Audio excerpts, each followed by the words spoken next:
My name is Jesse Rubens, and this is Tell It Like It Is. On his show House of Cards, character Frank Underwood says that the road to power is paved with hypocrisy, and he is absolutely right. But what he neglects to mention is that hypocrisy is as red, white, and blue as apple pie. Yes, I am accusing Americans of being guilty of hypocrisy on both sides of the aisle. For example, the Tea Party revolution was based on the idea that Americans were sick and tired of big government spending. But when you ask a Tea Partier what they'd like to cut, you find it challenging to get a clear answer. Do you want to cut Social Security? No. How about Medicare and Medicaid? No. Education? The Veterans Administration? The military? No. So many people in this country do not understand that you cannot have your cake and eat it too. You cannot significantly slash taxes for everyone, build your military, and have Social Security. Now, there are some true conservatives that want to cut social programs like Medicaid and Medicare. Interestingly enough, those conservatives do not depend on those programs. And that takes us to the so-called culture of dependency. The GOP throws this phrase around almost as often as the word Benghazi. The idea is that government assistance creates a culture of laziness, and that decreasing government programs would encourage self-reliance. Now, that's a fair point if you take reality out of the equation. The fact is that multiple economic studies have proven that people are more willing to work.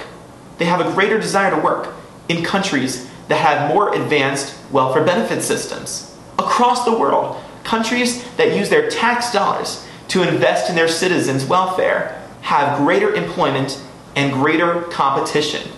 Shared prosperity through shared investment is a fair economic agenda.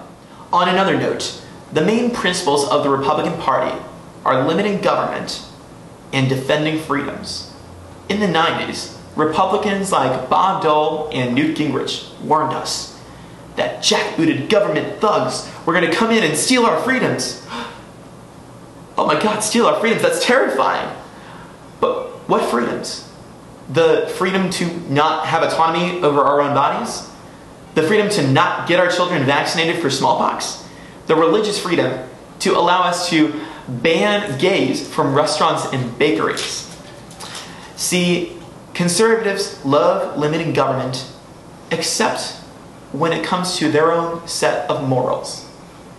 That is the face of hypocrisy. But I don't want to sound like I'm only hammering on Republicans when plenty of liberals are just as guilty of hypocrisy.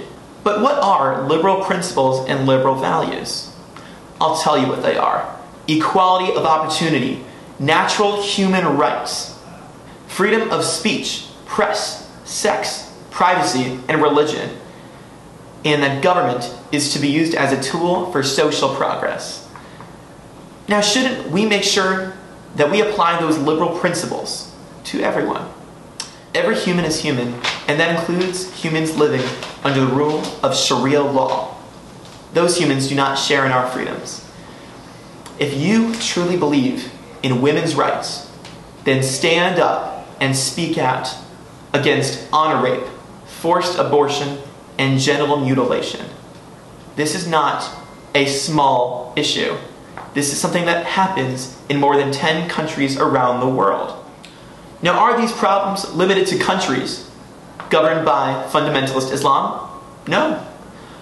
Nonetheless, the theocratic Muslim world is guilty of an immense amount of human rights violations. And it is time for liberals to stand up for liberal principles. The stoning of gay people, the jailing and silencing of journalists who want to speak out against corruption. This is illiberalism and this is human suffering. It's up to us to stand up to the oppression and declare that it is morally wrong. We should not consider this speaking out against the Muslim people, but speaking for the Muslim people. In Gaza, school children are taught that killing Jews and martyring themselves will get them into paradise. As a brother and as a son And as a human being, this wholeheartedly offends me. And that brings me to freedom of speech.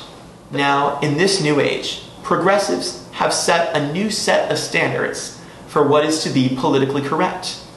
And they have established the PC police, who will come at you and belittle you if you say anything that they disagree with or that offends them. The government is not there to protect your feelings.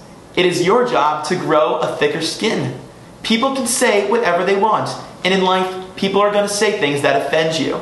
People are going to say things that you disagree with, and that's a good thing. It is a good thing that we don't live in Saudi Arabia. This is America.